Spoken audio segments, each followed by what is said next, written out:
Yes, people, welcome back to another stream on the channel, and this is another stream. We're going to be doing England World Cup recap. We're going to have a little Premier League talk as well, but yeah, man, listen, I'm expecting some more guests, but I only have one in the background. But before I do add them, I'm just going to go through the comments quickly. Big up Bobby, hope you're doing well, man. Football Ferrari, big up yourself. Philip, big up yourself. But I do have someone in the back room. It's Toby. How you doing, Toby? You're mute, Toby. You're mute. Yeah, it's a pleasure being here as always, and it's fun. 100%, 100%. But yes, obviously we're talking about the mighty England, Toby. The mighty England. I mean, what else can we say, man? Because I've had my thoughts. For me, obviously, it's not the way that we England fans expected, but it is what it is. I mean, as for United fans, we should be happy because Rashford, sure, they're coming back home early. But Toby, what's your overall thoughts on England getting knocked out? I can't hear you. Your thoughts on England getting knocked out? Okay. Well, I actually think everybody expected a lot from England. They expected to see, you know, a wonderful performance, which to an extent they actually did perform well. You understand? And individually, individual brilliance of some players. You look at Rashford, you look at Jude Bellingham. These players, they stood out. But I think it still boils down to the coaches, selection is and his tactics, his game plan. Because from the beginning of um, the competition, their first game, I think England were exciting, and everybody predicted them to be in the final at least even if they don't win the competition, but they were amongst the favorites.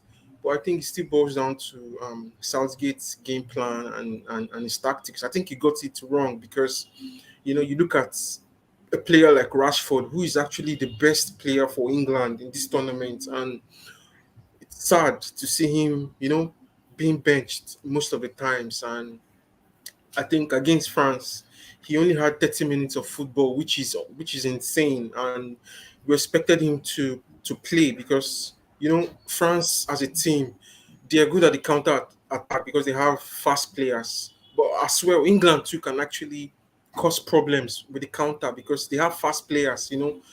Rashford on that pitch would have caused problems, when it comes to counter attack, and they're playing the high block.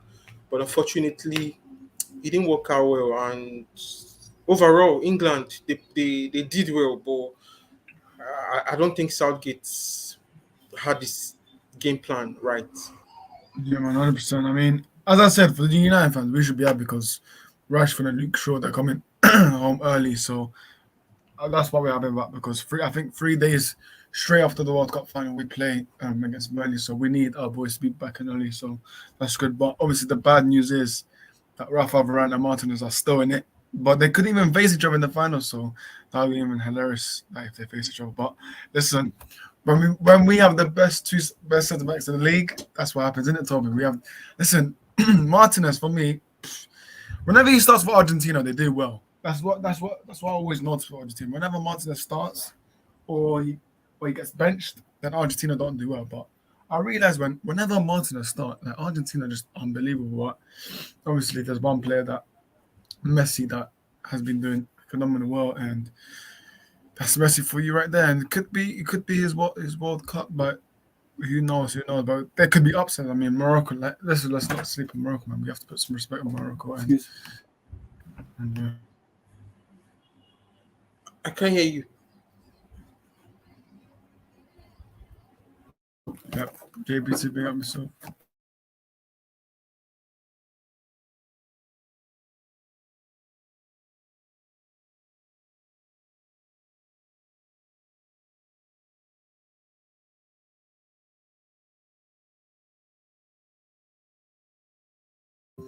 Don't know what happened there. What the hell? Anyways, I think Toby will be back. I think he just disconnected. Yeah, I don't know what happened there, people. I think StreamYard is messing. But hang on, let me just Do this. All right. Hopefully you guys can hear me because I don't know what happened there.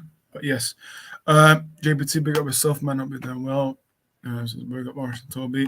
Ashton, big up yourself, mate. Big up yourself. Do smash the likes, people. If you haven't already, do smash those likes up. And do the good stuff, man. Do the good stuff. Toby is here now. Let me add him back. Yes, Toby.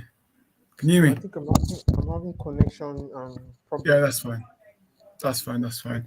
But yeah, man, as we were saying about we was talking about Argentina, but there could be upsets in the World Cup, Toby. You know that there could be upsets like Morocco can beat France, I think, and Croatia. You never know. Like Croatia, like no one expects Croatia to look up Brazil anyways. But do you think there'll be any? Do you think there'll be any surprise? Like any surprises there? Do you think that Croatia will do something? Yeah, of course, it's very, very possible. You know, we've seen a lot of shock, a lot of surprises in this competition, and yeah, you look at that Croatia team. I think that's their resilience, and they play as a team. This is not an individual quality whereby an individual will carry the team. That is not the case for Croatia. Croatia is a collective. I think it's a collective responsibility for them, and they will definitely put up a show, against Argentina. It will not be easy, and I think it's going to be individual brilliance versus a collective team effort. How do I mean for Argentina? Argentina, the reliance is definitely on their best player, which is Lionel Messi. And a few of them. But for Croatia, you look from defense down to attack. There's no single one player you feel may be able to carry the team, unlike Argentina. So it's definitely going to be a hard nut for Argentina to crack, actually. And but overall, it could be Argentina edging out to qualify for the final. Yeah, 100%, 100%. For me, this is Messi's, man. For me, Messi has to win this World Cup, man. Surely he cannot not win this World Cup, but we'll see. We'll see what happens.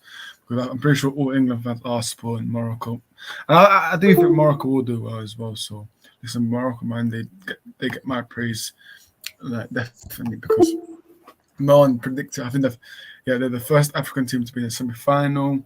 Like it's just so good to see this. And for me, I just think it's the way that they play. Like they play for their country. They put passion into it. So listen, hope they do well. But let's see what happens because hope they just think that okay, you know what, it's a semi-final. That's nothing. Like literally, they might as well think okay, if we get knocked out, it doesn't mean anything. But no, they in their minds they have to think okay, listen, if we beat France, we do have a chance because listen, anything is possible in the World Cup. But anything can happen at the end of the day. But I mean, obviously, sad day for England fans. For me, there's a lot of things to talk about. Obviously, the ref, obviously, like Harry Kane. For me, it's just Harry Kane. Obviously, I think it was down to pressure for me. I think there was too much pressure on him because, especially in that second penalty, especially in the first penalty, you could already see pressure in Harry Kane's face. But for me, there was pressure on Harry Kane. Obviously, he plays for Tottenham anyways, but for me, I think that was pressure on Harry Kane. I think Toby is gone anyways, but that's fine. I will just carry on. But as I said, I think it was pressure that was down to pressure for Harry Kane. But the ref, for me, boy, I don't know. Literally, if I say what I want to say, mate, YouTube will ban me. But listen, the ref was horrendous, mate.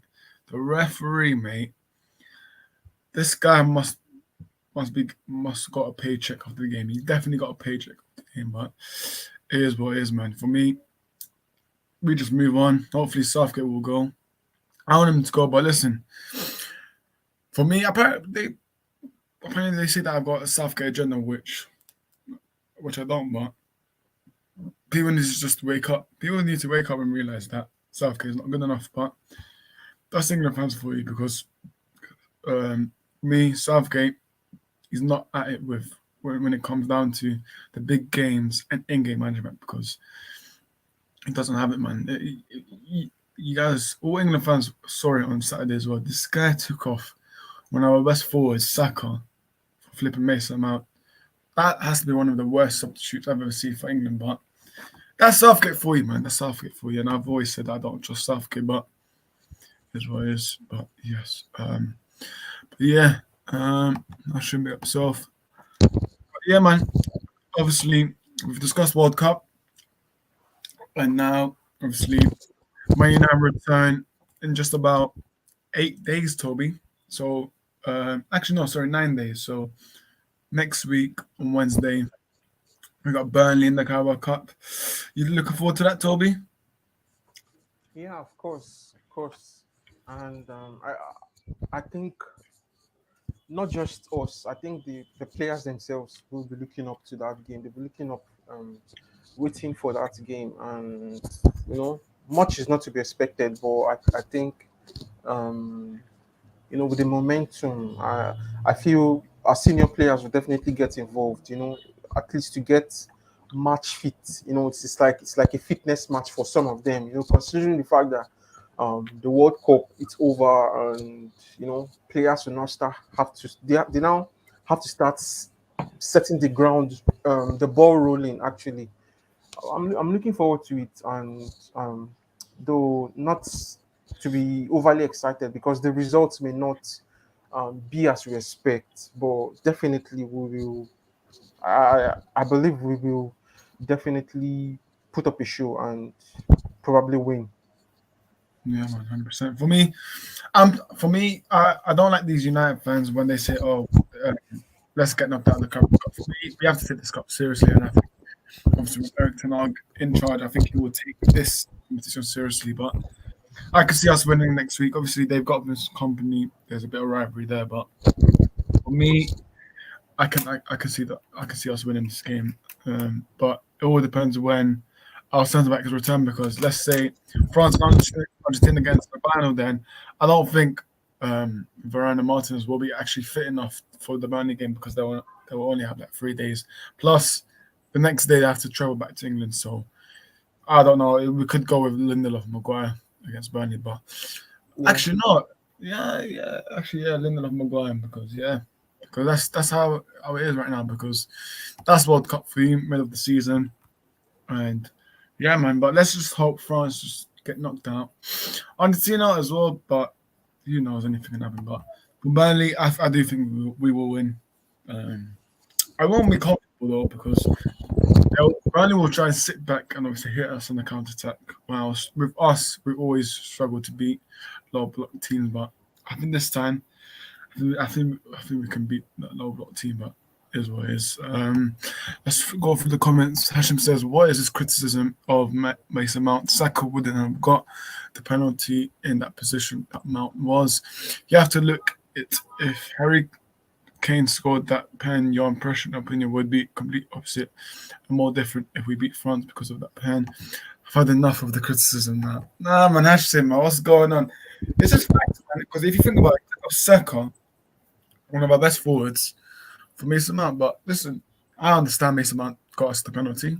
I know, like, I don't dispute that. But after that, he didn't do nothing much. But I didn't.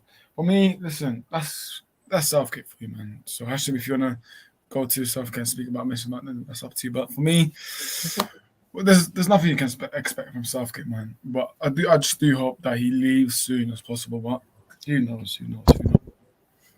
Going back into club football. Manchester United, this is Burnley. I do think we'll win. And yeah, obviously, in 3 weeks' time, January transfer window opens. United fans hope that Manchester United will be busy. But Toby, do you think we will be busy in January and possibly sign the likes of Cody Gakpo on the right back? yeah, of course, of course, of course. I actually think Manchester United will be busy in the winter window. Um, the unfortunate exit of Ronaldo, of course, it has left a big gap in the team, and there is need for us to close that gap. We will, but Oh, yeah, Toby's Wi-Fi as well.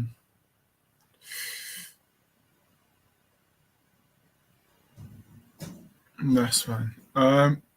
Whilst he joins back, I was waiting until he joins back. Oh, he's back. No, it's fine. But anyways, oh, hang on, I think he's back. Can you hear me? Yeah, there we go. You're back. Yeah. I don't know. My connection is horrible tonight. No, I that's don't know fine. what. It's fine. All right. So like I was saying, I said of course I expect us to go into the winter window, the winter market, because definitely there are voids in the team, and we need to we need to correct all of that. Cristiano Ronaldo left. It shows we need a striker actually, and who knows? Like Ten Hag said, we have to watch closely and look out for the right players, not just signing any player. Fine, we know we love or we like to see Gakpo at the club, but I personally, he may not fit into the profile. The kind of player we may need at this point. He's a fantastic player actually, but I think we need an all-out striker. Somebody who's a natural number nine, somebody who's a natural striker, and uh, we may be surprised. It could be close to the end of the window, just like we had in the summer. Of course, there are definitely going to be incomings. Who knows? It could be um, Goncalo Ramos. He's good. He's a striker actually in number nine, and I think he has an impressive start for club. In Benfica, he has been banging goals, banging goals, and impressive records actually, goals and assists. Gakpo too is good, don't get me wrong, but can he fit in that number nine role? That's number nine role. Can he fit in that role? That's a big question. But that's for the striker. That's for the number nine position. But I still think we may still get a right back too. You know, but it still depends on Wan-Bissaka's status, whether he leaves or not. But with this preseason, I think we've seen Wan-Bissaka in action, and in as much as I hate to say it, but I think Wan-Bissaka has lost that. He has lost that spark in him, and he's not the kind of player he was. And I personally think he may he may be loaned or he may be sold. So definitely, of course, there are a lot of things to look out for, a lot of positions. Just a few positions though, but I think we need a touch, and it's imperative for us to know that we must go into the winter market, and when the opportunity presents itself, we should strike, like Ten Hag rightly said. So we will definitely see one or two signings. 100%. Let's go for the comments. Hannah says, yeah, I'm not gonna read that word, but what Ronaldo does. Hannah says, "Where's as I said at the beginning, they are joining soon, but it is what it is really." But yeah, but yeah, for me, with United, for me, I think if we don't sign a left winger, for me, I think it will be so embarrassing, like to the board and the rest of them, because we need.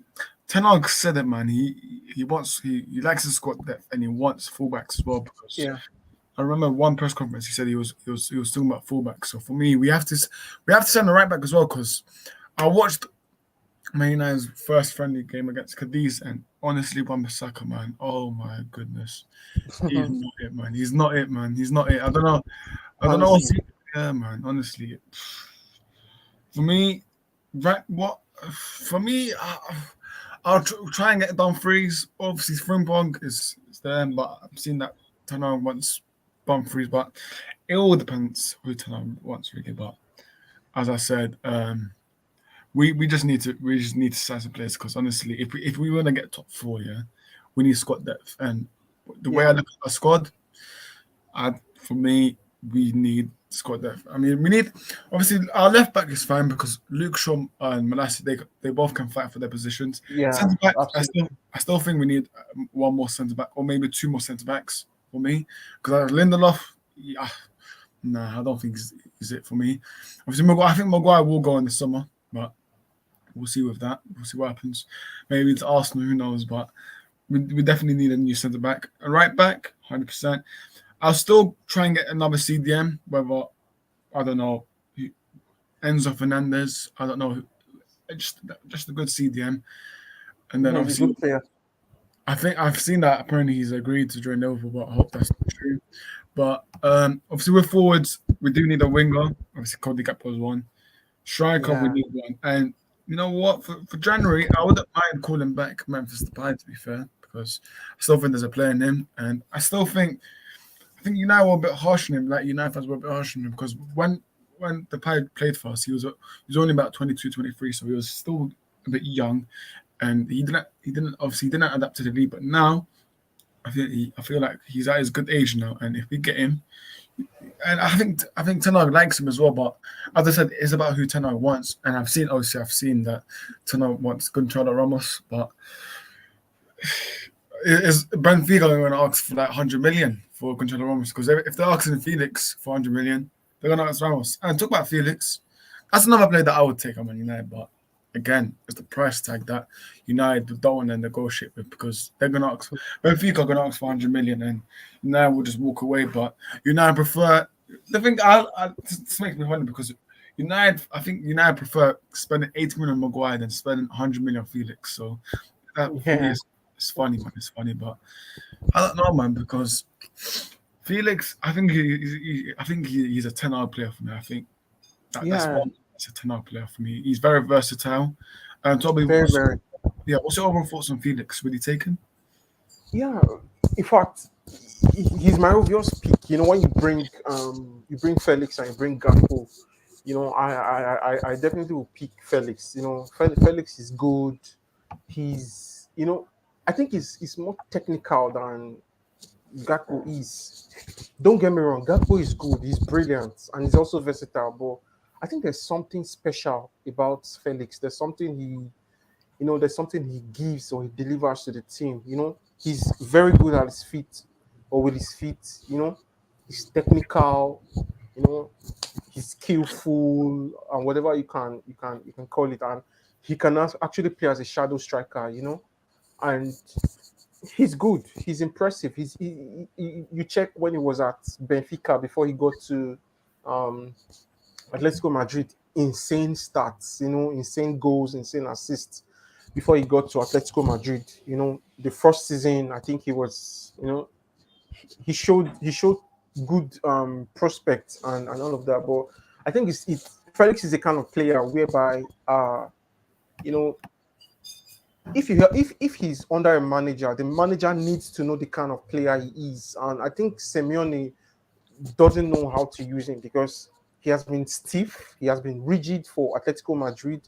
You know, sometimes he has been on the bench, but we've seen just a little show of Felix in the World Cup, and we can see what he's able to do, what he's capable of doing. You know, capable of, you know, he's an inside forward, can cut in. You know, he likes to take on defenders and all of that. So he's impressive. He's impressive, and he's the kind of player that will work under.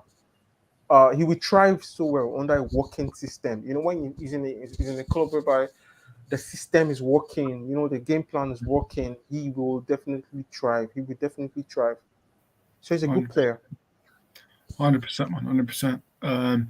But one thing for me, I'll take for Ten Hag is that I'll say to him, try less with the buying players from the Dutch league because for me, this is the Premier League, right? But I'm not saying that Ten Hag should never ever touch a Dutch league player. But for me, I think that's a bit. I think he thinks that the Premier League is easy, but for me, I think he should go for other leagues. My opinion. But what do you think You said? about Ten Hag going for other leagues? Because usually, I know he likes buying players from the Dutch league, but for me, one advice is not buy too many players from the Dutch league because this is the Premier League. But do you agree with me as well, Toby? Yeah. I get your point. I get what you mean. Actually, this is Premier League. You know, we need to look at.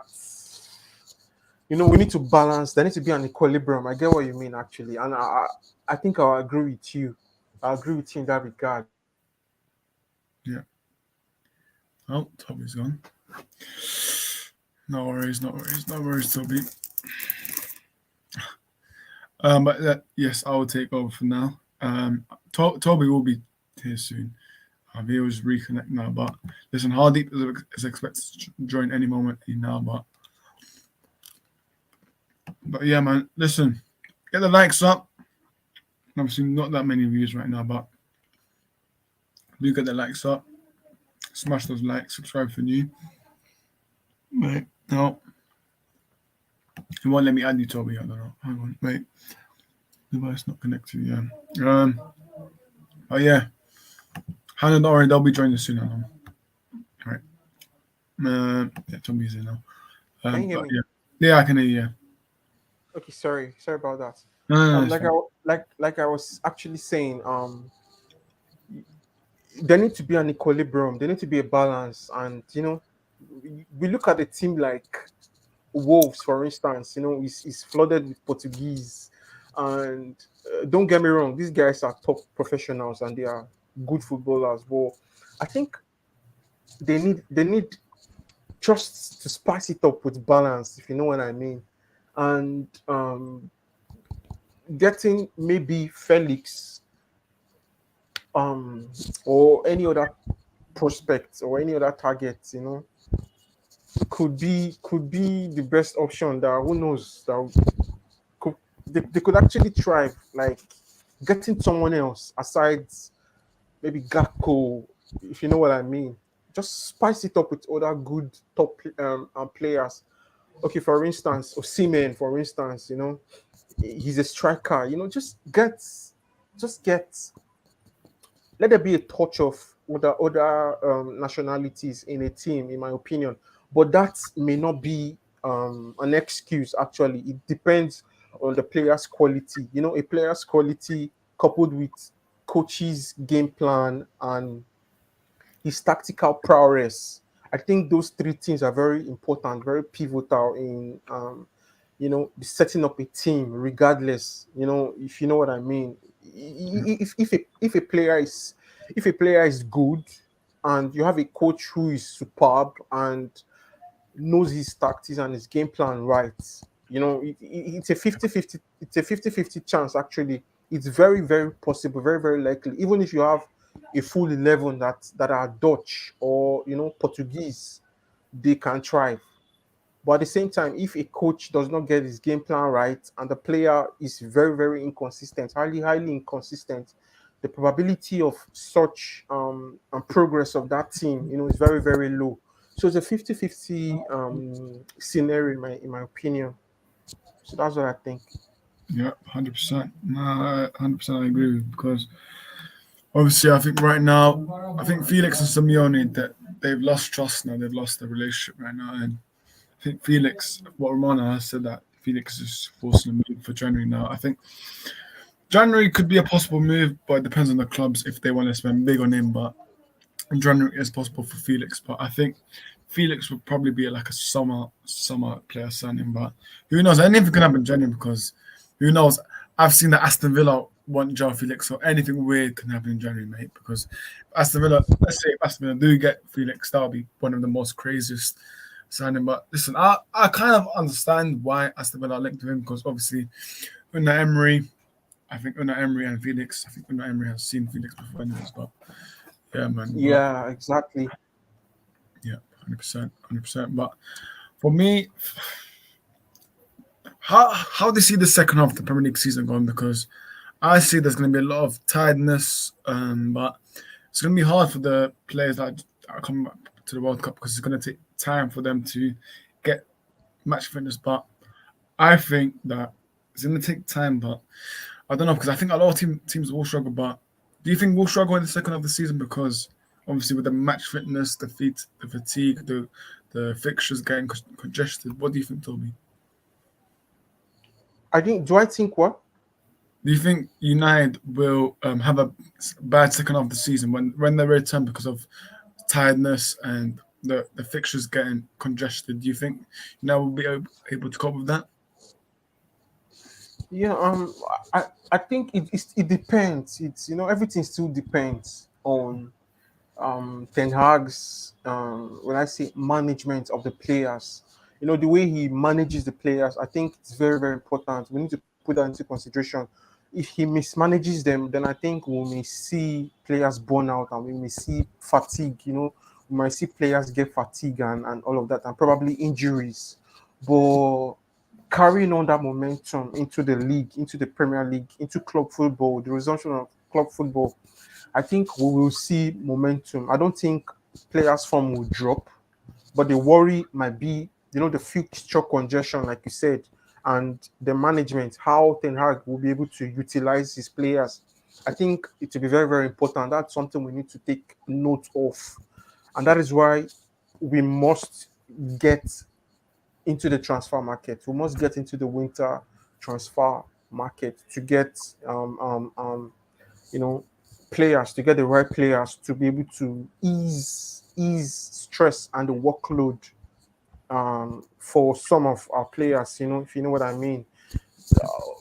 For instance, Anthony Martial, we know he has been injured on 3 different occasions, and he's just coming up. So it will be suicidal, and it will be disastrous, if he keeps playing 90 minutes consistently and all of that. So it still depends, like I said, on the players. It depends on the manager's management of these players, because that can lead to, if he mismanages them, it can lead to injuries, fatigue, and all of that. And if he utilizes them very well, we will be able to see superb form. We'll be able to see the progress of these players. Yeah, 100%. And for me, one thing that's going to be important is how we cope with it. But no, that's not the case. Not only for us, to be fair, because that case for every other Premier League club. Because I don't know how teams will be how players will be coping that. But I think it's just that we just need to spend a lot in January. And obviously there was this news that came out not recently, but weeks ago. Well, I think it was like 2 weeks ago, but Romano said that Man United did not pay dividends to the Glazers, which I think is the first time since 2016. But I've seen a lot of United fans getting excited about this. For me, obviously, yes, it's happy that we're not paying dividends to the owners, because we're the only club that pays dividends to the owners. But for me, I don't know if this news is something to be excited about, but this news does mean that the Glazers will leave soon, and they will leave. I think beginning of the new year they will leave. It will take time because Chelsea happened. The sale of the club happened too quick because of the Roma situation. But with us and Chelsea situation are both completely different. But with United, we could sell probably beginning of 2023. But we do have the main man who's 39 minutes late, but we will allow him, and that is Hardeep. How you doing, Hardeep?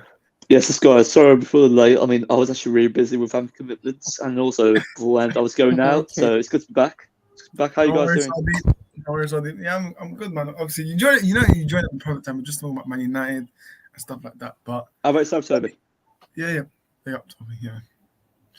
But yeah, Hardeep, man. Obviously, as soon as you joined in, we were talking about owners of Man United. But in fact, I was talking about. I think you saw the post. I think it was like 2 weeks ago, stuff like that. But Ramon did say that Man United are not paying dividends to the Glazers. For me, I look at this as 50-50. Yes, it's good news, but bad news. I mean, I won't say it's bad news, but at least we know that they will leave soon. But Hardeep, in your overall thoughts, do you think that news as positive, and how quickly do you think the sale of the club can happen? I think personally, it is definitely positive news, considering that they haven't taken that dividends for the first time in 6 years. I mean, since 2016, it's a great milestone, if I recall correctly. And for us as a club, we're deteriorating. There's no more excuse to actually invest in January if we have an actual owner in place, whether it's Dubai, whether it's Radcliffe, or even American investment.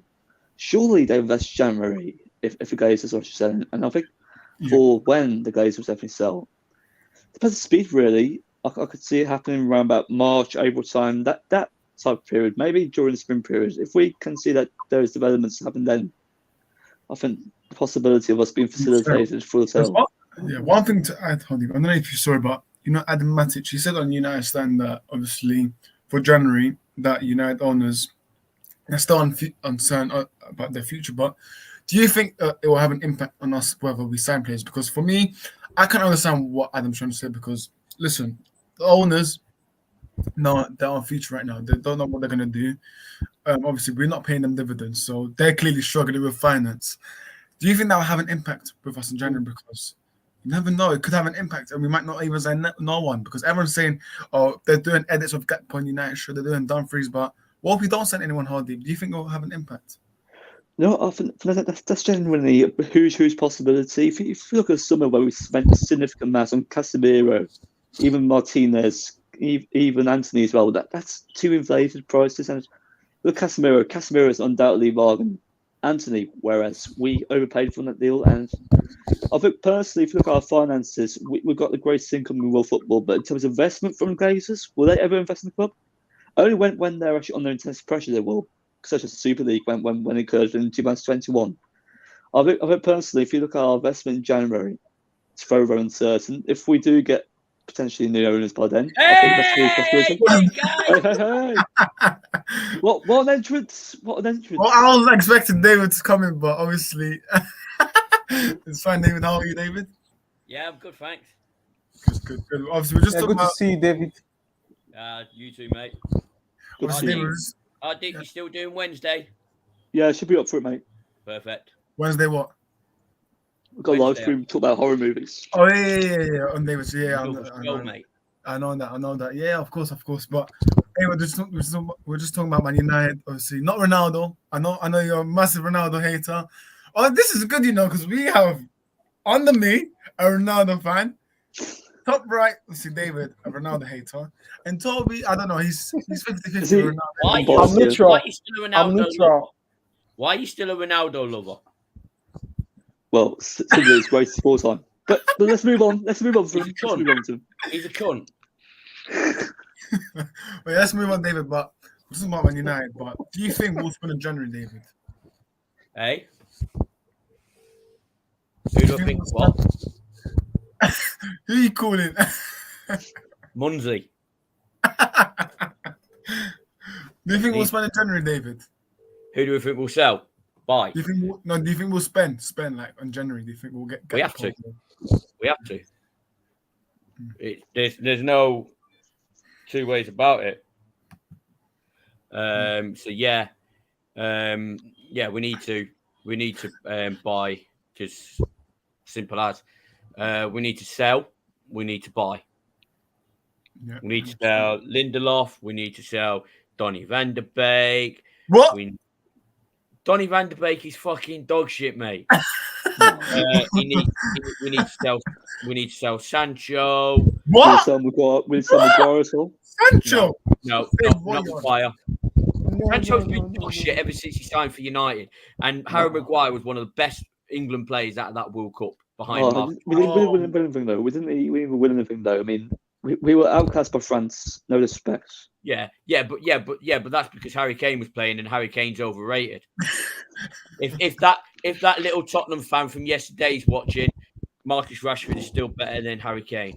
Oh. Yeah. Jamie, That's true. big up yourself, Jamie, and says Hardeep is bang on. The Glazers won't ever invest properly unless they're under big pressure. That's facts, that is facts. I mean, obviously Hannah's here saying finally. I know. Hasbullah, David, isn't it? But yeah, man. Yeah, Hasbullah. For me, obviously, David, before you came in, I just know about obviously Glazers. They're uncertain about their future, whether that could have an impact if we spend or not. But do you think it will have an impact? Because obviously we're not paying them dividends now because there was news coming out a few weeks ago that said that Manchester United are not paying players dividends. Well, to be honest with you, yeah, Manchester United are the only club that actually pays their owners dividends anyways. But this time they're not paying them dividends. But it just shows that Glazers, they're broke now. They're like, the finance is very low, and it could have an impact on January transfer on the David. Do you think it will? Nah, they've got to spend because they're still in charge, so they will spend. So I think Gakpo will come. He won't be my first choice. He won't be my second choice. Probably won't even be my third. What the? Who's first choice? Who would you want in January, David? I'd want a proper striker. And do you have any in your mind? Tony, Osimhen. Osimhen, yeah. That's What fair about shout. Ramos? Gakpo What is about Ramos? who? What No, about Ramos? no. No, really. One fucking game. No. Nah, obviously, and all this fucking shit. if people all are this aware, shit, all this shit that's been put on, Man United have been after him for a year or no, stuff, it's fake. that's a load of fucking bollocks. He's had No, one game and they're just trying to fucking chat shit. 100%. Also, David, sorry to cut you off. I don't know Okay. if you've seen it, but there has been a leaked video of what Ramos has been doing. Oh, I'm not gonna talk sorry. about that. I want to talk about that. There's been leaks. Well, I'm not going to say fully what he did, but obviously, what he did is, I think it was after the game when he saw that trick. Basically, he just got. I'm not going to say it because I'll get banned from YouTube, but if you go No, to. go on. Huh? No, Basically, he was naked and he obviously he was having a stroke. He was But naked? yeah, listen. Who was No, naked? but obviously he was. Basically, What, I think he Ramos? was sending someone nudes. I don't know if you correct me. I don't know, but there was a I video. didn't see the video. Oh, No, Dip, luckily. who was sending you naked photos? Was it Hanno? Was it Hanno? No. Hanno with me. But I think with regards to that situation of that leaked video, whether it's true or not, that is so disgraceful. I mean, Gonzalo Ramos, why would you do that though? Yeah, I didn't see it luckily, but Pissed. that's so negative. yeah, You but pissed. probably because mate. I Seriously, would've been- Munzi, fucking answer your phone. But yeah, I need his code because I've got a show at 9 o'clock. oh, yeah, I know. yes. Everyone fucking message him. But yeah, David, I know you don't like to talk about this, but England, your overall thoughts on them going out of the World Cup? Went out too late. Yeah. Should have gone out after 3 games. Hmm. And Your Kane's overrated. Kane's shit. Kane cost us the game. But what do you expect when he plays for a bottle job club that hasn't won a trophy since 2008? And even certain Tottenham fans don't know when they last won a fucking trophy. So yeah, I went back to that conversation yesterday. Yeah. Don't worry, I embarrassed him. So, but then he had Tottenham shit in the background, so he was already embarrassing himself before I even did it. So that's cool. But yeah, I mean, obviously, for me, I repeat myself every time, but I've always said about Southgate. Like I've said to England fans, do not get over exaggerated. For me, you cannot bench one of your best. You don't bench your fucking top goal scorer. Yeah. Hardy, the overall thoughts on England with Southgate. But I'm gonna shoot guys anyway. Alright, Bye. But personally, I'd say for Whoops. me, I nearly ended the broadcast. right. Oh no, David, don't. But yeah, so I'd say with Southgate, personally for me, if you look at our exit was so embarrassing. Throughout the game, we were domiciled against France. France, throughout possession on and off ball, their work rate was so immense. How they regained possession, how they regained the pressure intensity. They're much more efficient than us. If you look at it logically as well, we had a majority possession, we had a majority chances, we couldn't take them.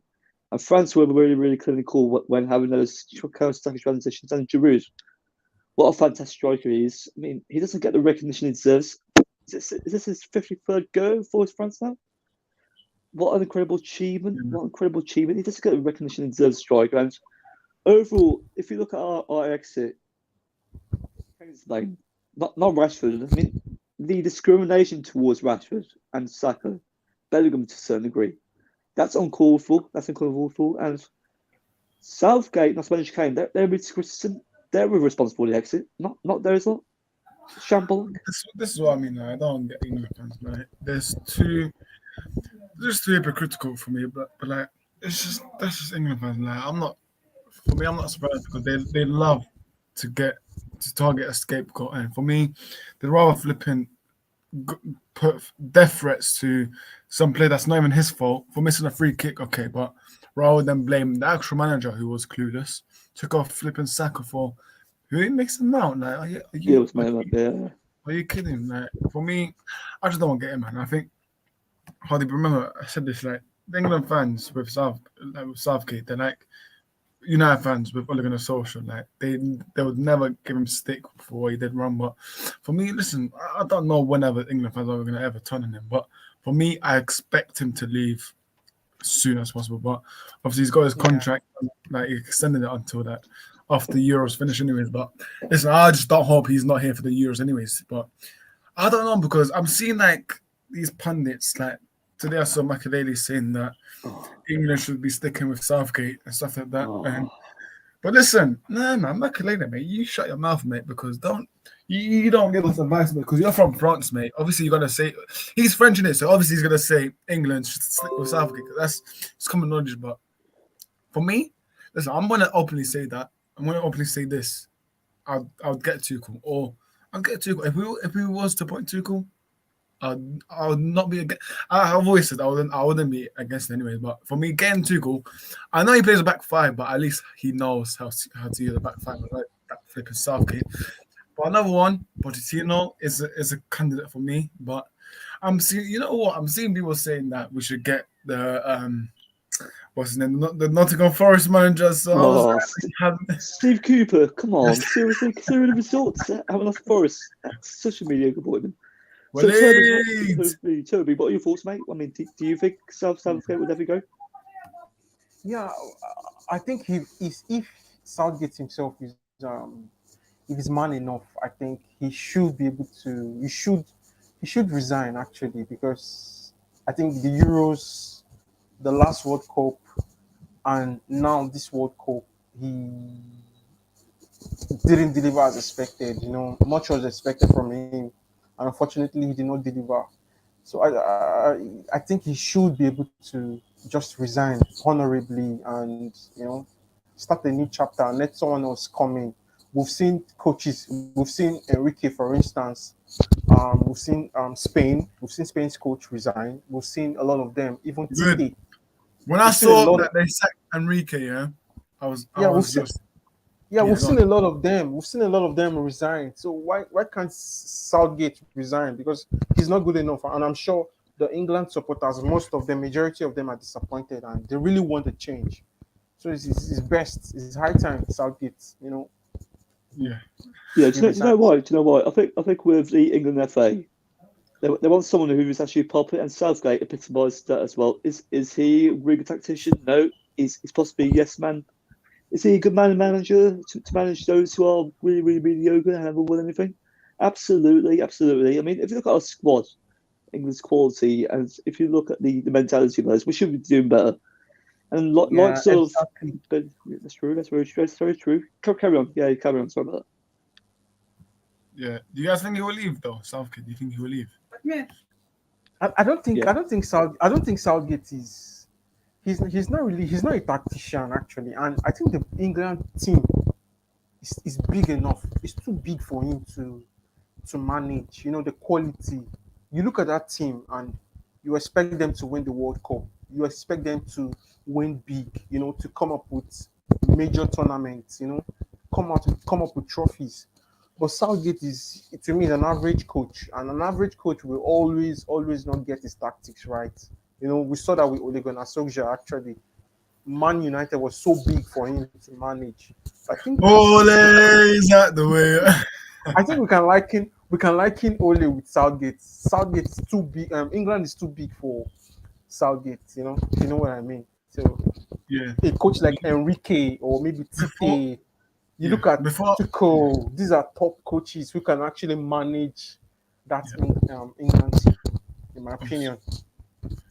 Before I know how they must respond, but I just want to say, I mean, it's out of topic, but it's related to the World Cup. But I just want to say, big up Louis van Gaal, because obviously I know he's stepping down now, but big him up because he did announce before World Cup that he'll be leaving because of his healthcare and that. So Louis van Gaal, listen, big up yourself, man. You did a great job with Netherlands.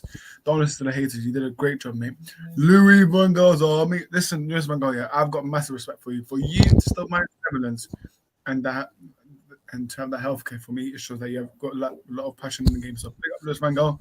But the worst thing is, they get Ronald Koeman, Who's bad appointment? Ronald Koeman listen, as I said, big up Louis van Gaal, man. For me, I was not a Louis van Gaal hater. When he was at Man United, I was not a hater. But yeah, Yeah, I'd say with Lewis Van Gaal, what a incredible job he's actually done for the Netherlands. Prior United as well, he was actually at likes of Bayern Munich as well, Barcelona in the past. Fantastic manager overall, and absolutely elite if you look at the ranking where he is in the top 5 managers in of all time, even the top 10. And overall, to have a mentality to announce that you have cancer before the World Cup and to carry on, that character, that determination to actually define an incredible Netherlands team, just to find their actual mentality, that they're psychologically winning. I mean, overall, if we was backed by United, I think that would be made a massive difference. Van Gaal, he's undoubtedly one of the greatest managers of all time. The way he tactically puts himself in the team, the way he is actually much more influential in one-on-one tactical situations, even with decisions when somebody's actually trying to outclass him. Unbelievable manager, though. Unbelievable manager. I wish him all the best in his career, especially in his retirement. Toby, what are your thoughts on Louis Van Gaal? Do you think he's a fantastic manager? Yeah, he's good. He's good, and I think I sometimes this week I check the stats, and but as with Netherlands, and um, this was the first, or this is the second time actually, he's facing Argentina. I don't know, was it the coach who faced Argentina the last World Cup that he got knocked out? I think it might have Was been. it Yeah, but was it the coach that managed the Yeah. Netherlands? I Okay, believe he so, was yes. the coach. Yeah, I think he was the coach. So I looked at that stat, and it's impressive actually. Consistency, and I think they hadn't lost a game.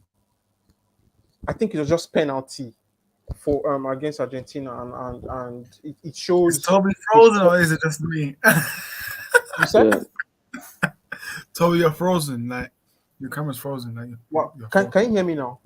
Yeah, Yeah, we we can can hear hear you. you, Yeah, we can hear you. Okay. Yeah, sorry, All carry right. on. So all right. So like I was saying, I said Van Gaal is a good coach. Actually, you look at his stats. The last World Cup, coupled with this year's World Cup, what he was able to achieve. It's commendable. Actually, he was able to to form a team. And most of these players, to be fair, you and I, or majority of people may not really know these players and their capabilities, but I think Van Gaal was able to mold them and bring the best out of them, and they were impressive, and we could see what happened in the last World Cup. The game against Argentina, it should have gone their way, but unfortunately, it's penalty. Penalty is a game of luck. So he's impressive, and he's a good coach. He does get his tactics right when he gets the right players, and I think he had the right players with him in this competition. But unfortunately, I'm not surprised, because from the beginning of this year's competition, World Cup, we've been shocked. We've seen shock firsthand, and getting to penalties is actually a game of luck. So kudos to him actually for his impressive record for the Netherlands.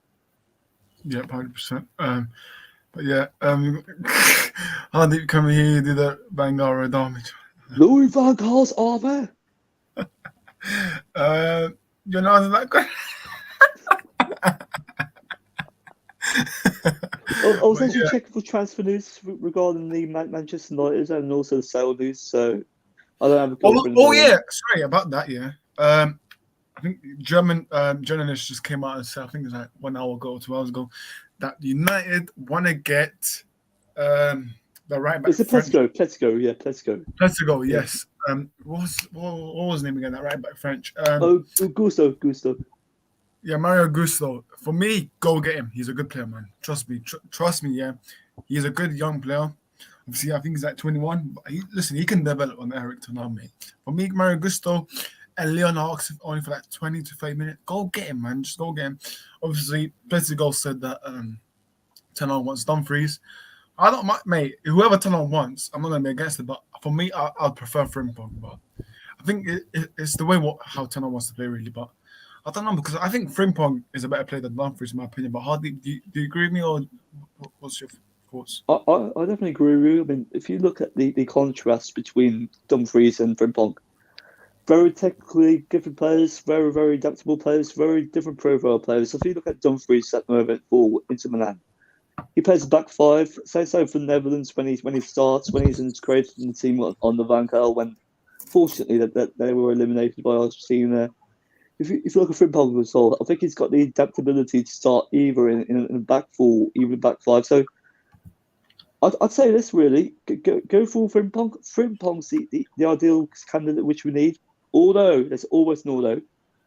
Gusto, he's an unbelievable talent as well. If you look at the way he's got this great technical ability and he's got great potential going forward, he's such a great modern day fullback. Currently playing for Lyon, 21 to 22 years of age, exactly the bracket we need.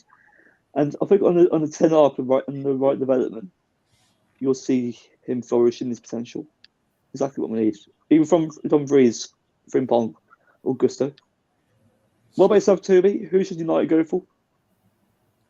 Yeah, well, I think what we should be at the back of our minds is the fact that whoever we are getting as a right back, I think it's going to be a backup, and these lads, be it Dumfries or be it Dumfries or be it Frimpong, I think they will be impressive actually, and they should be good backups because I think Frimpong he has actually had good attacking returns even as a right back.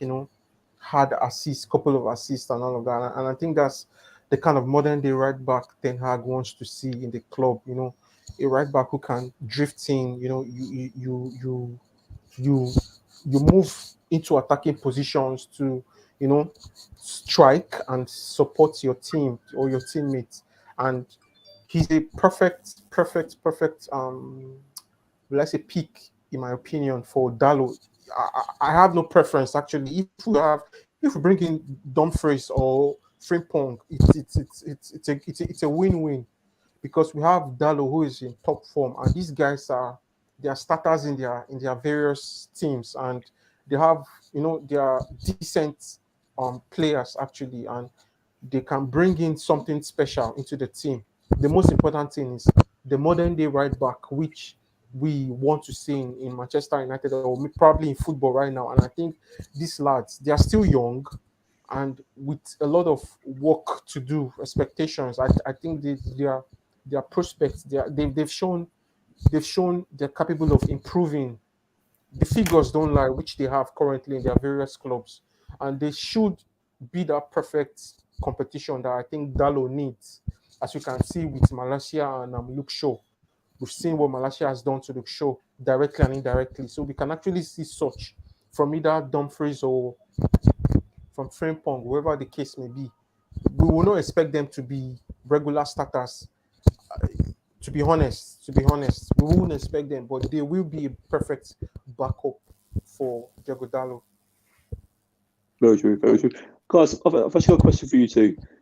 Out of the three fullbacks we were mentioning, who's got the highest potential? Dumfries, Frimpong, or Gusto? Who's got the highest potential going forward? Gusto! For me, it's Gusto, man. It's Gusto for me, but I'm not saying that Frimpong and Dumfries are shit, but for me, I'd rather have a young right back that he knows himself that he's going to compete with the right. Because we need. I like what Ten Hag says in this press conference. He says we want to fight. We want in the squad that those players that want to fight with each other. That's what we need because we have that in our left backs.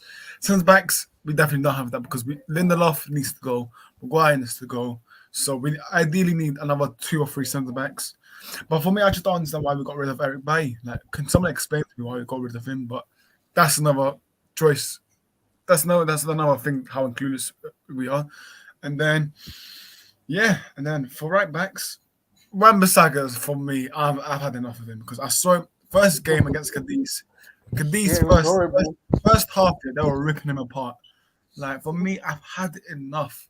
Wan-Bissaka. I don't know what he's been taking this season, but he's not the same player that he has been on the Ole Gunnar Solskjaer. So for me, Yeah. get rid immediately because I've had enough. Get rid of him.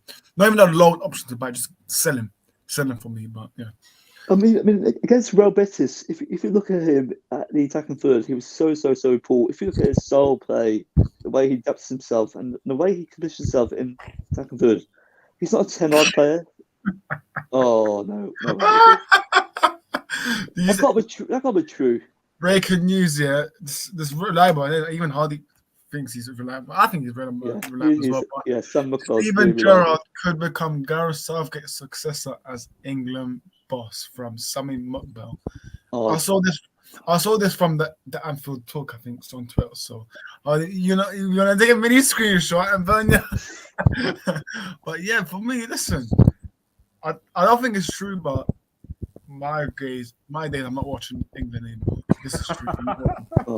Gerrard I'm not is watching not, him anymore. he's not ready. You know what? He's not He's gonna start Trent. He's gonna start Henderson. He's gonna start every single Liverpool player. But if this happens, yeah, we are fucked. We are fucked in Hardy. I'd rather have Hardy than Steven Gerrard or Toby.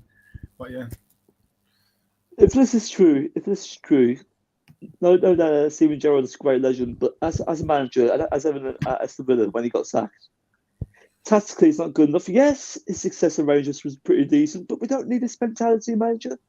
He's definitely bottle job, and also overall tactically, would you expect him to be better than the likes of Tuchel, even Pochettino available? I think Steven Gerrard is worse than Southgate. I don't know if you guys agree, but I think he's worse. I think he is as worse. He is definitely worse. He's worse. Steven Gerrard, we don't need another sleepy G in our side, man. We just don't need that. But for me, I'm seeing every fan saying, let's get Tuchel. But for me, FA are not going to do that, man. That can happen in career mode, yeah. If you're doing FIFA career mode, get Tuchel for England manager. But in real life, yeah, FA, the more likely to appoint flipping, I don't know, Roy Hodgson, or I don't know, man, someone that's Steve Cooper. Who is Steve? Yeah. Even though he's apparently Welsh as well. Yeah, this is what I mean as well. But for me, listen, I would have said Eddie Howe, but he's focused on his project with Newcastle and stuff like that. But obviously, he's got a project in Newcastle, and there's no way in a million days that he would leave for Newcastle to join England because he's got a project there at Newcastle. Obviously, he's got the Saudis. Soon, we'll get the Saudis. Don't worry, guys. Don't worry hard deep into. We'll get the Saudis. We'll make Arsenal and Chelsea fans cry because once we get the Saudis take over, they're gonna back Eric Ten Hag all summers. But yeah, and I'm not expecting Hardy to use the words of incompetence anymore. But first things first, let's improve our training facilities and our gym area. But yeah, that's enough. But for this news, I will double check right now. But I just saw on Twitter. It wouldn't surprise me. It wouldn't surprise me. It wouldn't surprise me if that happened. I mean, the FA, their philosophy is to point someone as incompetent as Steven Gerrard or even Southgate, someone who can actually protect the mentality of players, help their PR, and just mismanage them in order to be really toxic and also to bottle major moments such as the World Cup. Undoubtedly the right appointment for the FA, but an unambitious appointment. Not what we need. Yeah, 100%. And apparently, and for me, I'm quite sad, but apparently, Enzo Fernandez has agreed to join Liverpool in June. I mean, is this true? Whether or not this is true, I am quite sad. Huh? Well, is this really true? Is this really true? Enzo Fernandez. No, you haven't seen it. I've seen reports apparently, reports in Argentina, yes. Reports in Argentina, yes, but who knows if they're reliable? But I've seen reports in Argentina that apparently Enzo Fernandez has agreed to join Liverpool. But for me, listen, I don't think he's a good player. True. Actually, we need to get confirmation from top. Hardy, can we have a here we go from me, mate? Can we double check? I will check just in case whether it's true or not. I mean, I wouldn't be surprised if Liverpool go for him. He's ideally the club signing that. Imagine they go both for Jude Bellingham and Enzo Fernandez. They're gonna have a nice midfield, man. But that's what happens when, for me, if you compare Liverpool's board to Man United board, oh my goodness, listen, you cannot compare. What's his name? John Murtough to Michael Edwards. There's no way. That's like comparing. I don't know. That's like comparing what's worse than this? I don't know, mate. But I don't know, mate. That's what. I'd say maybe Will Hughes to Bellingham. Yeah. What me, an awful comparison. Michael Ed. Well, for me, there's this article on Twitter, man. For me, that I don't believe it at all. But I don't know if you can remember, but it's the same one that said Manchester United are they want to appoint Michael Edwards. That article, I'm never believing that. I forgot what it's called, but for me, I'm never ever believing the article because there's always shit, and there's always obviously right now you can buy a verified thing now on Twitter. So all I'm saying for United fans, just be careful what you see. Do not get giddy. Do not get overhyped. Just remember what accounts you're looking at. If you want reliable people, then you know it's follow. Just follow Hardeep, innit? Follow Hardeep. Follow Rich. Follow Toby. Follow Toby as well. Follow me, Sam. man, I give some updates because I do talk to some people, so I do get some updates, and I'm gonna give you an update right now. Cody Gakpo. I'll give you a Cody Gakpo, and I'll give you the owners update as well. So, you guys are my witness, right? Hardeep and Toby. Yes. Just before anyone says, "Oh, our sources are crap." So basically, with Gakpo, everything is agreed. The price agreed. Agent fees are agreed. Wages are discussing right now. Manchester United, Gakpo, they're talking about the wages. Gakpo wants to join Manchester United. Liverpool and Real Madrid, they're out of the race. And now Gakpo, Man United is looking 95% chance happening. Ten Hag wants him. And for me, there's one factor involved. Ten Hag has the same agent as Cody Gakpo, so that's one key factor. And Ten Hag has been pushing. I don't know if Hardeep has been hearing the same, but for me, everything's agreed from my side. No, I definitely actually agree with you. I mean, from my side as well, it's exactly the same. Cody Gakpo is more than open to join. Personal terms are agreed. The deal is on the verge of being finalised, but the one thing that remains is the fee. The fee that is quoted currently right now, I'd say it's around about 70 to 80 million euros, but I think it might be less than that. I'd say around about 45 to around. We can do a deal with add-ons, yeah. I'm pretty sure we can do a deal with add-ons.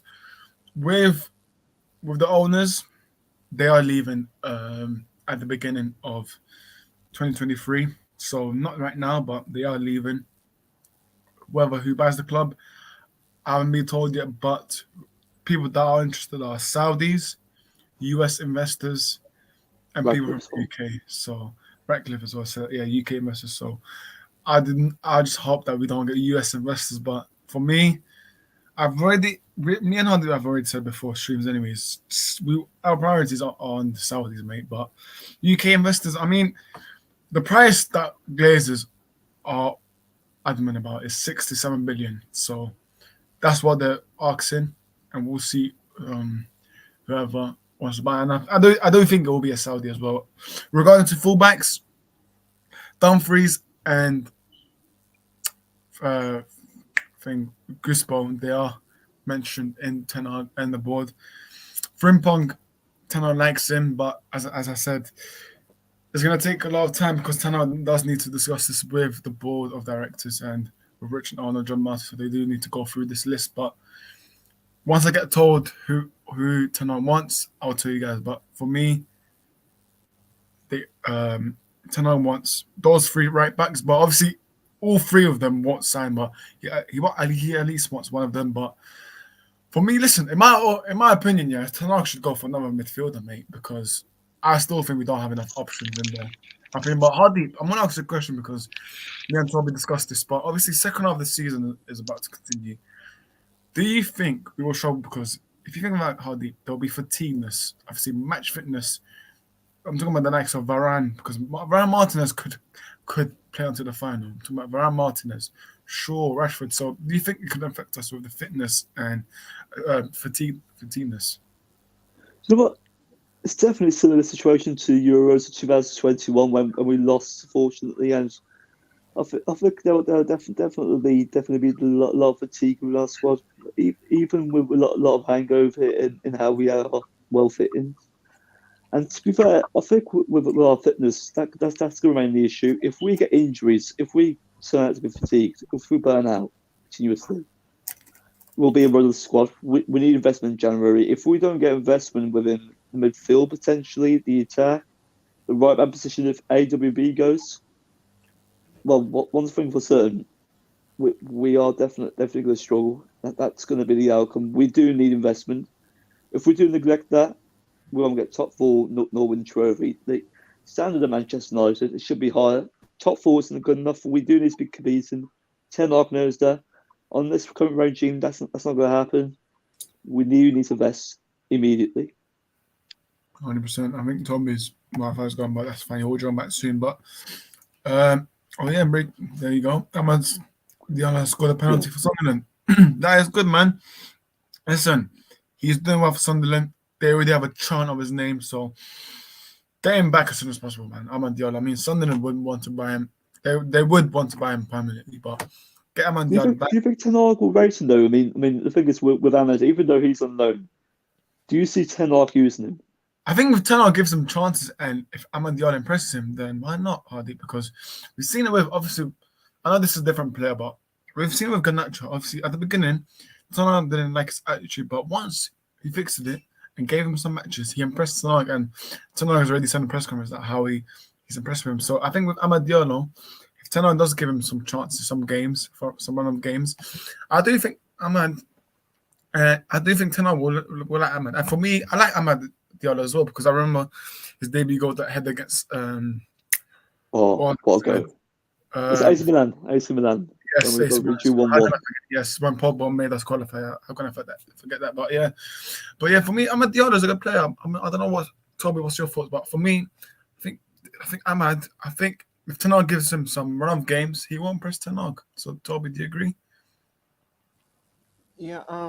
You mean on Ahmad? Yeah, Amad Diallo. Yeah. Yeah. Well, the truth is, I think Ten Hag could actually give him that chance or that opportunity, because right now I'm sure Ten Hag is aware of the financial crisis that Manchester United is facing right now at the moment, and I think it could be time to give Ahmad a chance, because he has been superb in Rangers currently, and according to this headline here, he has scored a penalty for Sunderland. I don't know when, but it should be very recent. So he should be given a chance, and he can surprise, or he can shock all of us, everyone. He's been superb. Even before he got to Sunderland, I think in Rangers and the previous club he actually played for, he was superb. So just giving him a chance is what I think. He could be the... No. Right. He's going back. It's fine. Yeah. Obviously, I've just seen on your story. Ten Hag's quote: I think Martial is happy, but he was very disappointed to have bad luck with this injury. We have to do everything to keep him fit and available for his game, his development and progression. Yeah, man, listen, Ten Hag rates Martial, Hardy doesn't, so I don't know what's going on between there, but for me, we need... If Martial does get injured, we are screwed, man. We just need a striker, man. We need a goddamn striker, man. Just get us a striker, man. I say any, but I want a good long-term striker that cares about Man United Football Club, that wants to give everything, wants to be the first person to arrive in training and the last person to leave. For me, I want that, but I would have said Ivan Toney, but obviously the better allegations, probably not. That's probably another chances of signing them as well. I mean, the allegations we're getting, I think will be spent for around about 7 months thereabouts. It's not going to be good for Tony. It's not going to be good for him. Well, yeah, and then obviously with Gakpo, obviously Romano. Well, it's not my word, but Romano said Cody Gakpo would love to join Manchester United. Liverpool and Real Madrid are not in talks to sign him. So yeah, basically what Romano said. If we fuck up Gakpo, that's worse than the young man. Honestly, because Ten Hag wanted Gakpo in summer. The ball said, no, mate. We're gonna go for Frank de Jong. We'll go for Anthony, but they went for Anthony pretty late because we would have bought him for around 20 to 30 million at the beginning. But now Man United should look dumb now, because now we have to pay a higher fee for Gakpo. Well, shame on you guys, Man United board, but now we just have to spend the cash now. And I think not paying dividends to the owners, I think is good now, because I think we can actually spend some money now here if we think about it logically. But when was the last time we've actually spent over 100 million in January? Because I can't remember when. But listen, listen, I want to say it right now. Don't be surprised if we get Igalo again. That's all I'm going to say. If we get Igalo again, I know I'm laughing, but I'm being serious. Igalo, don't be surprised because United love to get panicked by players. And yeah, but listen, Cavani, we still haven't replaced Cavani for crying out loud, man. Yeah, we definitely need Ten two Hag. strikers. This is Ten Hag. Ten Hag is different from Ole, and he can't do that. Ten Hag will definitely go for, a young and promising centre forward, and going for, Ronaldo will actually teach him a big lesson. Actually, the Ronaldo situation. So I don't think he'll go for somebody who's. I think Ten Hag basically did confirm a striker because he said that he knows himself that he needs to get replacement because he was talking about. Yeah. I think someone asked him about if he's getting a striker, and obviously he said that he doesn't like to name names because they're on contract for clubs, but clearly he is focusing on getting a striker. So I just do hope that the board listens to him because we've seen the last 10 years now how the board have screwed us up, screwed the fans and everything. But what I've seen I think I saw it last week or so. Correct me if I'm wrong, Handy, but I think it was Samuel Lotka. So that's again saying that in Ten Hag's room, he's got a little picture of Mosaic fans. So just to remind players who they're playing for. That's my manager. That's my manager. That's my manager. Well done, Ten Hag, mate. You should do that, mate. And whenever we draw, lose, make sure they come to training next day. Either it's cancelled or not. Get them to come to training early tomorrow, and remind them who they're playing for because that's why I said Ten Hag could be. The word here is could. So remember, guys, the word here is could. He could be our next Alex Ferguson because he knows how much Man United Football Club it is, and he knows how big they are. And having obviously that Mosaic thing, remind the players who they're playing for, is special to me because who have we had managers had the Mosaic? Well, even if it's true, it's pretty much because Samuel Lucas, but Mosaic in their room, remind players who they're playing for because that's special for me because clearly shows Eric Ten Hag loves his club. I don't know if Hardeep, if you agree with me, but yeah, what's your thoughts? So what? I actually agree with you. I'm not actually over against that argument as well. I mean, I think with that motivation of having Mosaic, that definitely reflects on who you play for. And for a long time at Manchester United, we've lacked that type of disciplinarian. Excluding Van Gaal and even Mourinho, they're disciplinarians. They want to win. But Ten Hag, he's a modern manager. He's definitely driven. He's so blunt. He's really, really meticulous. He shows great attention to detail when coaching.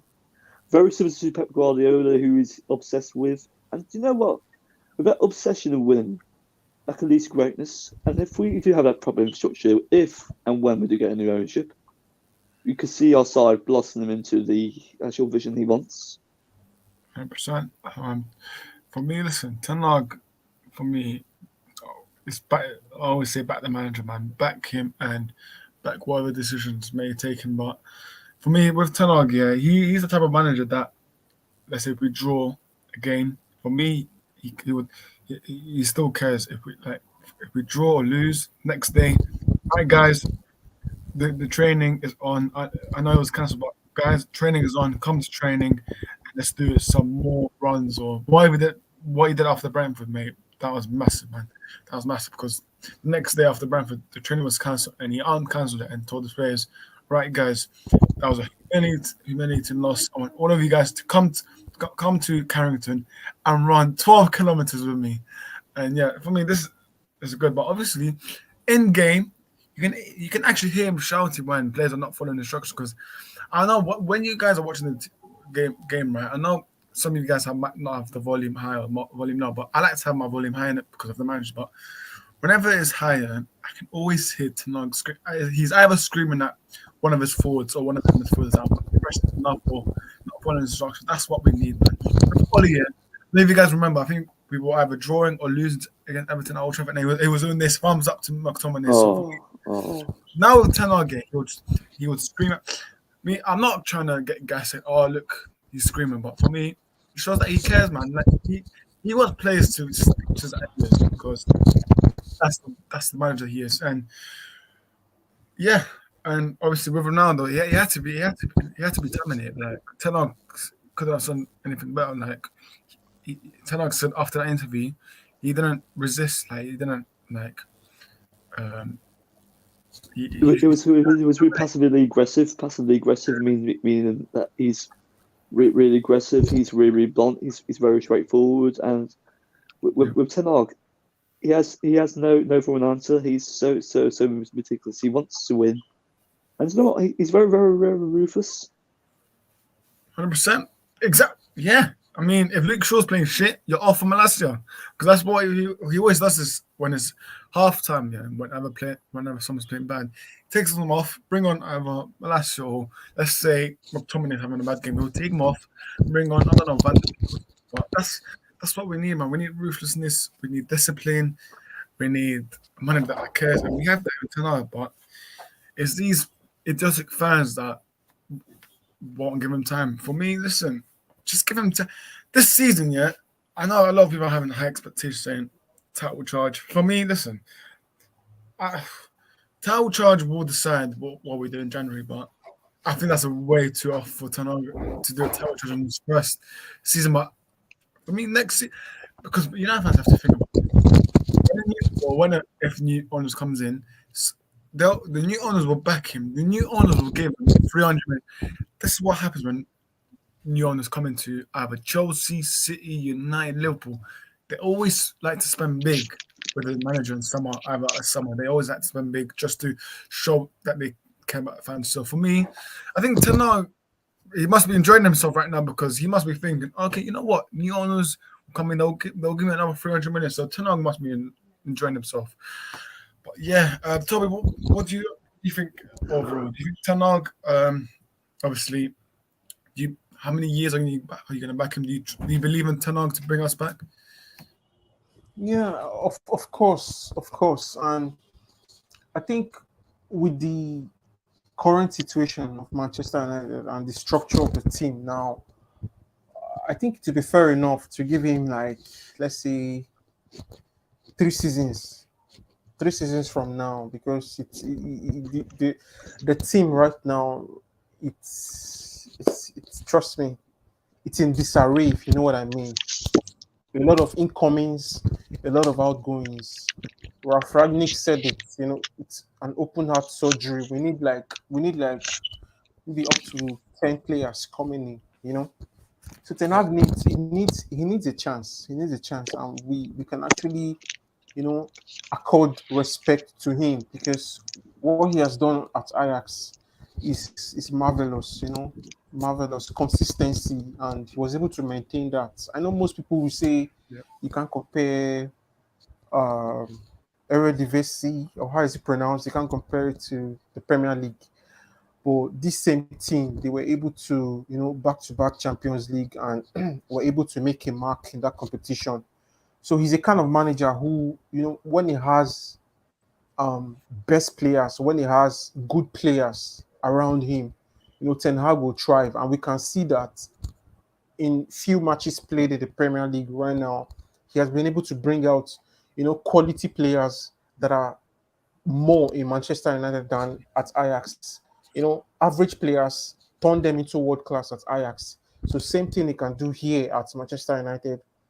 Change our players who are average to world class. And it's time to get to that project, or to get to that prospect. He needs time, actually, and it's backing him 100%, and backing him up. And like I said, 2-3 seasons from now, so we may, or we could be able to see a revived Manchester United, because from now till that time, trust me, there will be a lot of outgoings and incomings to perfect his plan and his structure.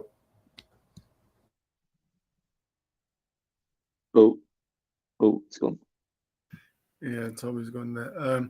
We got a comment from Craig here. Says, why did Southgate take Madison to the World Cup? Was it for holiday? Why did you answer that? Yeah, I think it was, though. I think it was. He took them for no reason. And with Madison, this season, he's been absolutely exceptional for Leicester. He's been arguably the best player.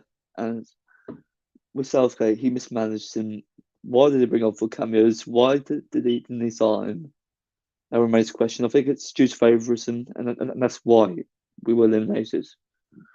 poor choice for Southgate. Yeah, 100%, man, 100%. But listen, whenever we say something bad about Southgate, England fans, they'll be like, no, wait, let's blame the black players. But me, listen, I've had enough, man, because I'll just say this for the last time, man. Whoever, if you're one of those that are putting monkey emojis on Rashford's Instagram post or doing Saka or Bellingham, you should be ashamed of yourself, because for me, it clearly shows you haven't learned from the last lesson from the Euros. But these, for me, is these little 12-year-olds are making fake Instagram accounts. They're the ones up a monkey emoji saying "go back to the jungle" or I don't know, something like that. But for me, they are idiotic. Those one that are putting death threats to Rashford. Listen, he missed a bloody free kick here, and you're blaming him for that. Don't blame him for that. Obviously, they won't blame Harry Kane, but I'm not. Well, for me, listen, those that are saying that go blame Harry Kane, yeah, you can, but don't give him death threats as well, because there's two things. You can obviously criticize him, but you can't. There's death threats as well. So one of them, obviously, you have to do is criticize, not death threats, because those are different things. But with England fans, they don't understand that. They just want to give them death threats. But for me, I don't understand why England fans just can't just say, "Oh, you played bad." Like, that's fine. Saying you played bad is fine, but saying, "Oh, monkey emoji, this and that," is way too far. And for me, they just never learn, do they? So, yeah. Craig, I want to call out the BBC as well. I mean, if you look at the likes of Gary Lineker, Alex Scott, Alan Shearer, Rio Ferdinand, they're actually back in mediocrity. And for the past 20 years, or even for 4 years, we've been bottling every single significant moment, whether it's the Euros, whether it's the World Cup. This is unacceptable. We shouldn't have this mentality. I mean, seriously, do you think finishing the quarterfinals of the World Cup is good enough? It isn't good enough. It's good enough. We should always have the determination to win it. And if you want to persist with mediocrity, go and support a low rank nation. That's unacceptable. If you don't want to win anything, if you don't want to have actually achieve success, you're not going to cement yourself as one of the greatest nations of all time, whether it's in the World Cup, even in the Euros. You've got to be consistent, and if you want to win, you have to do it in style. That's unacceptable. 100%. And for me, those fans that are doing racial comments, England, they don't deserve to watch England in the Euros or World Cup, whatever it is. England don't deserve to be in those tournaments, but that's what happens. But Craig says, big up to the panel. Big up, Craig, man. I'll be doing well, man. So Craig says, Southgate should never took Saka off for Sterling. Saka was England's best player. Exactly, man. But that's what happens when you get a clueless manager. But when you say clueless manager, people are like, oh, no, mate, you're talking rubbish. But it is what it is. But one last topic, and then we'll wrap up, because I know this has been a long stream, but this is about Manchester United now. A Manchester United player. Jadon Sancho, for me, I still believe there's a player in him. I know a lot of people being too harsh on him, but I still believe there's a player in Jadon Sancho. Obviously, he's taken some time off because he's deleted his Instagram posts. He's deleted everything, so he's clearly training by himself, training with the Dutch coaches that are not recommending him. For me, I still believe there's a player in Jadon Sancho. I'll start with Hardy. Do you still believe in Jadon Sancho? Absolutely yes. When we bought him for over £75 million, there was a lot of scepticism as to whether he will perform in the Premier League. And for the past year or so, he's been quite inconsistent and consistent. Undoubtedly hit and miss, and with Sancho in the right system, whether there's actual emphasis on possession, ball retention, having the ability to be free roamed in the attacking third, I think in that kind of environment, Sancho will thrive, and we get to see that. Ten Hag definitely trusts him. Unfortunately, with Sancho, he's affected by personal issues regarding his mental health, and fortunately, in bad circumstances, someone with his family has been dead, fortunately, and has died. Sorry about that. Has died, yeah, and that's definitely unacceptable. That's definitely unacceptable from that regard. So with Sancho, with the right ability of coaching around him, I think he'll be back to his best. 100%. I just realized that we have got 22 likes. So big up people, man. Make sure you guys get the likes up, subscribe for me. Obviously, we did hit 360 subscribers today. So listen, obviously, it's good, but listen, what's also good is getting us to 400. So guys, 400 subscribers is possible by Christmas. So make sure you guys do go smash the likes. Go smash the subscribe button if you're new. But Toby, man, do you still believe in Sancho? Do you still believe there's a player in him? Yeah, of course, of course. He's a very talented player, and I think we got him for close to 100 million euros, and that speaks volume. That speaks volume. Sancho just he needs time off, which actually he's getting now, and there's something everybody should know that every player at a point in time in their career, there's always a point where they get deep in form. It's like they lose form, and the next step to take in making sure you get back on track, that is what is more important. And I think Sancho realized that very early and decided to take steps to recover his form and get away from distractions, which he did. You can see he has taken time off from social media, and like you said, he's undergoing a special program training session in the Netherlands. So he's still good. He's still good. He likes to take on defenders, but fairly fairly in Manchester United, unlike what we used to see at Borussia Dortmund. It's a new atmosphere, a new club, and a new system. He should be able to get back on track. And there's Eric Ten Hag. There was a report today that said Ten Hag trusts him. Ten Hag is willing to help him and all of that. So he's a good lad. It's just time and patience. Gary Neville said he understands the situation where a player loses form and such player gets heavily criticized. Why? Because it is Manchester United. And when you play for Manchester United, it's like a slaughtering ground. That's the term Gary Neville used. Much is expected. So I believe Sancho will get back. Will get back. I believe so as well. Yeah, hopefully. Listen, we just need to back him. All United fans have to unite and give him some time because if you really think about it, he's been playing under 4 managers: Oli, Carrick, Ragnick, Ten Hag. So for me, we've got Mark Meanbridge. Bring up to one of my fellow friends. He says Sancho is washed. Oh, come on. Big up yourself, man. I know who this guy is, so big up yourself, mate. But yeah, man, big up yourself. Listen, you can say that, mate. We can see that because people want him to get the stats. People want him to get flipping, I don't know, 80 goal contributions. They're crazy, man. They want him to get those stats. But he's not that type of guy to get flipping stats. He's more of like an assist guy. But for me, listen, I still believe there's a player in him. He will come back. Yeah. Trust me, mark my words, he will come back, man. And the United fans will be like, oh, Sancho, that's my guy, when they said get him out of the club. So for me, I'm still giving him time. Obviously, he's now working on the special program advised by Ten Hag. So listen, let's give him some time.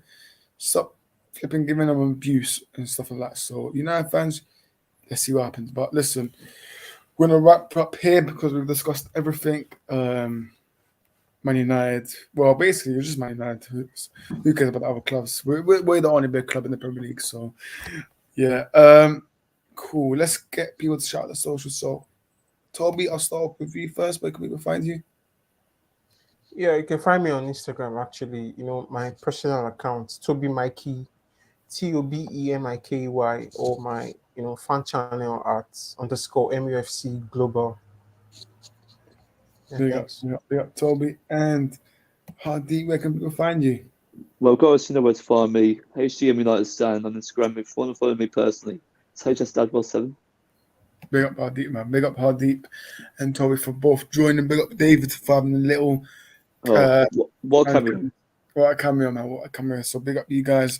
Big up everyone in the comments. I know there was only a few people here, but trust me, mark my words. When the Premier League is back here, expect a lot of guests. But see, there was some people that had to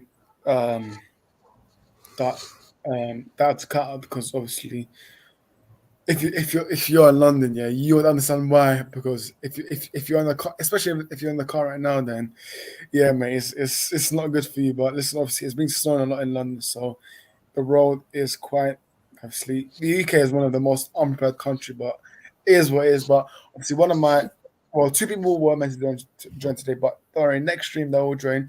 In fact, the next stream will probably be when Premier League returns. So listen, we'll probably take a 1 week break. Probably 1 week break because England are out of the World Cup, so there's really nothing. But actually, it could be a little bit content. But actually, we'll save it for the Premier League. But that's when a lot of people will join. More comments, more subscribers. So big up everyone that joined. Big up people in the comments. Smash the likes. Get us to 30. If you're watching this on playback, do smash the like. Remember, check out Proper Things Kitchen. And also, a special date, 20th of December. Just watch out. Just watch out. Won't say anything. Just watch out. 20th December. Well, not on YouTube, but definitely on Instagram. There might be a post. So yes, 100%. But listen, we got. See you next time.